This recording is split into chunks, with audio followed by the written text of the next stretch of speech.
Everyone, hope आप सभी safe होंगे। मैं हूं नेहा, हमारे यूट्यूब चैनल में आपका स्वागत है। तो जैसा कि हमने हमारी इंट्रोडक्टरी वीडियो में भी डिस्कस किया था कि हम लोग साइंस के इम्पॉर्टेंट कंसेप्ट्स को सिंपल एक्सपेरिमेंट्स के थ्रू एक्सप्लेन करेंगे, तो उसी के चलते हम लोग स्टार्ट कर रहे हैं हमारी एक्सपेरिमेंट सीरीज, जहां पर सिंपल एक्सपेरिमेंट्स और डेमोन्स्ट्रेशन के थ्रू आपको साइंस के कंसेप्ट्स को समझाया जाएगा from basics to advance level. तो उसी के चलते सबसे पहले हम लोग स्टार्ट करेंगे ऑप्टिक्स यानी कि लाइट से। एक्सपेरिमेंट या फिर डेमोन्स्ट्रेशन को देखने से पहले हमें कुछ टर्म्स को समझना जरूरी है। लाइट क्या है? लाइट एक ऐसी फॉर्म ऑफ एनर्जी है जिसकी वजह से हम अपने आसपास की चीज़ों को क्लियरली देख पाते हैं। जैसे कि अगर आप लोग मुझे देख पा रहे हैं तो वो सिर्फ इसलिए देख पा रहे हैं क्योंकि यहाँ पर लाइट का प्रेजेंस है। उसके बाद जो हमारे ऑब्जेक्ट्स हमारे इन्वायरमेंट में प्रेजेंट होते हैं वो दो तरीके से क्लासिफाई होते हैं। सबसे पहले luminous objects and second one is non luminous objects. जो हमारे ल्यूमिनस ऑब्जेक्ट्स होते हैं वो ऑब्जेक्ट्स होते हैं जो कि लाइट को खुद से प्रोड्यूस करते हैं। जैसे कि हमारा अल्टीमेट सोर्स ऑफ लाइट जो है वो है सन जो है, सन की खुद की अपनी एनर्जी होती है। उसके बाद हमारे जो नॉन ल्यूमिनस ऑब्जेक्ट्स होते हैं वो ऑब्जेक्ट्स होते हैं जो कि खुद से लाइट प्रोड्यूस नहीं करते हैं। जैसे कि अगर हम बात करें मून की, तो मून की अपनी खुद की कोई लाइट नहीं होती है, वो एक परफेक्ट एग्जाम्पल है नॉन ल्यूमिनस ऑब्जेक्ट्स का। उसके बाद जब हम देखते हैं कि हम ऑब्जेक्ट्स के कितना क्लियरली देख सकते हैं, तो उसमें हम लोग ऑब्जेक्ट्स को तीन तरीके से क्लासिफाई करते हैं। सबसे पहले होते हैं ट्रांसपेरेंट ऑब्जेक्ट्स जिनके थ्रू हम लोग कंप्लीटली देख पाते हैं। उसके बाद होते हैं ट्रांसल्यूसेंट जिनके आर पार से या जिनके थ्रू हम लोग कंप्लीटली नहीं देख पाते हैं बल्कि कुछ परसेंट देख पाते हैं। देन उसके बाद होते हैं ओपेक ऑब्जेक्ट्स। ओपेक ऑब्जेक्ट्स जो हैं वो ऑब्जेक्ट्स होते हैं जिनके थ्रू लाइट जो है वो पास नहीं कर पाती एंड हम उनके थ्रू क्लियरली नहीं देख पाते हैं। हम लोग स्टडी करते हैं light travels in a straight line, यानी कि लाइट जो है वो एक स्ट्रेट पाथ पर ट्रेवल करती है। अगर लाइट का पाथ जो है वो स्ट्रेट नहीं होगा तो हम लोग लाइट को नहीं देख पाएंगे। Light travels in a straight line always. उसके बाद हम लोग कॉमनली वर्ड सुनते हैं शैडो क्या है? शैडो एक ऐसा डार्क पैच होता है जो कि जब किसी ओपेक ऑब्जेक्ट के ऊपर लाइट पड़ती है तो ओपेक ऑब्जेक्ट के अंदर से लाइट जो है वो पास नहीं कर पाती एंड देन उस पर्टिकुलर सिचुएशन में जो उस ओपेक ऑब्जेक्ट की जो डार्क पैच फॉर्म्ड होता है उसे हम लोग शैडो कहते हैं। फ्रेंड्स, यहाँ पर ये जो लैंप है ये एक सोर्स ऑफ लाइट है जिसकी वजह से हम आसपास की सभी चीज़ों को ईजिली देख पा रहे हैं।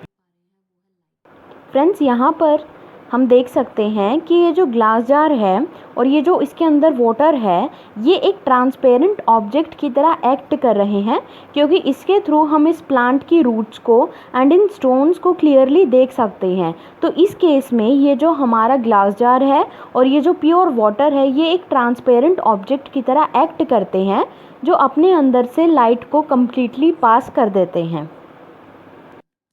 यहाँ पर ये जो बटर पेपर है ये एक ट्रांसलूसेंट ऑब्जेक्ट की तरह एक्ट कर रहा है, क्योंकि इसके पीछे रखा गया प्लांट हम लोग क्लियरली नहीं देख पा रहे हैं, हमें बस कुछ परसेंट ही वो प्लांट विजिबल हो रहा है, इसलिए बटर पेपर एक ट्रांसलूसेंट ऑब्जेक्ट होता है।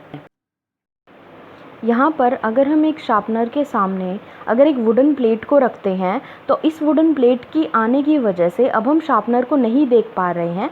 तो ऐसे में जो ये वुडन प्लेट है ये एक ओपेक ऑब्जेक्ट की तरह एक्ट कर रही है, जिसको रिमूव करने के बाद ही हम लोग उस शार्पनर को देख सकते हैं। फ्रेंड्स, हमने स्टडी किया था that light travels in a straight line. अगर हम एक स्ट्रेट पाइप लेते हैं और उसके थ्रू देखते हैं कि एक साइड पर हमने फ्लैश लाइट ऑन की है एंड दूसरी साइड अगर हम कैमरा से देखें तो हमें एक ब्राइट स्पॉट देखने को मिलता है जो कि ये शो कर रहा है that light travels in a straight line. ठीक है, तो यहाँ पर जब पाइप बिल्कुल स्ट्रेट है तो हम लोग बिल्कुल क्लियरली लाइट को उस दूसरी साइड देख सकते हैं। फ्रेंड्स, जब हम इस पाइप की शेप को चेंज कर देंगे तो पाइप की शेप को चेंज करने के बाद अब ये स्ट्रेट नहीं रहा। तो अगर ये स्ट्रेट नहीं रहा तो हमने स्टडी किया था that light travels in a straight line. तो इस सिचुएशन में लाइट जो है वो हमें विजिबल नहीं होनी चाहिए। तो अगर हम यहाँ से देखें तो हमें लाइट का जो ब्राइट पैच इनिशियली दिख रहा था वो नहीं दिख रहा है, जो ये शो करता है that light travels in a straight line. Friends, यहाँ पर हम लोग शेडो फॉर्मेशन देखेंगे और देखेंगे कि कैसे दो ऐसे फैक्टर्स होते हैं जिन पे शेडो का जो साइज़ होता है वो डिपेंड करता है। तो यहाँ पर जब हम एक शार्पनर की शेडो जो है वो फॉर्म करते हैं वॉल पे, तो हम लोग देखते हैं कि शार्पनर के साइज़ से काफ़ी ज़्यादा बड़ी हमें शेडो देखने को मिलती है। और जब हम सोर्स ऑफ लाइट को यानी कि फ़ोन की फ्लैश लाइट को दूर लेके जाते हैं तो हम लोग देखते हैं कि जो शेडो है वो उस ऑब्जेक्ट के पास आने स्टार्ट कर देती है एंड उसका साइज़ जो है वो भी रिड्यूस करने लग जाता है। तो एक डिस्टेंस जो है वो एक डिटरमाइनिंग फैक्टर होता है शैडो के साइज़ को लेके। और जब हम फ्लैश लाइट को ऑब्जेक्ट के पास लेके जाते हैं तो हमें एक लार्ज शैडो देखने को मिलती है, जैसा कि यहाँ पर भी हमें दिख रहा है। एक दूसरा फैक्टर जो होता है वो होता है एंगल ऑफ इंसिडेंस का, कि किस पर्टिकुलर एंगल पे हम लोग सोर्स ऑफ लाइट से जो रेज़ हैं वो फॉल हो रही हैं उस ऑब्जेक्ट के ऊपर। तो जब हम देखते हैं कि हम लोग सोर्स ऑफ लाइट को चेंज करते हैं, उसका एंगल ऑफ इंसिडेंस जो है उसे चेंज करते हैं, तो कैसे जो इमेज का साइज़ है वो चेंज होता है।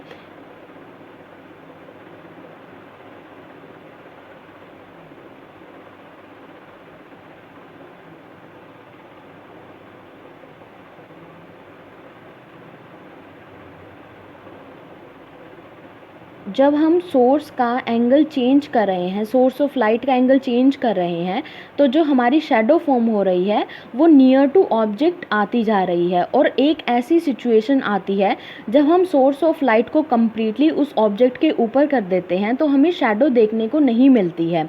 तो जब एंगल ऑफ इंसिडेंस एक ऐसा फैक्टर होता है जो कि जो हमारी शेडो होती है उसके साइज़ को डिटरमाइन करता है।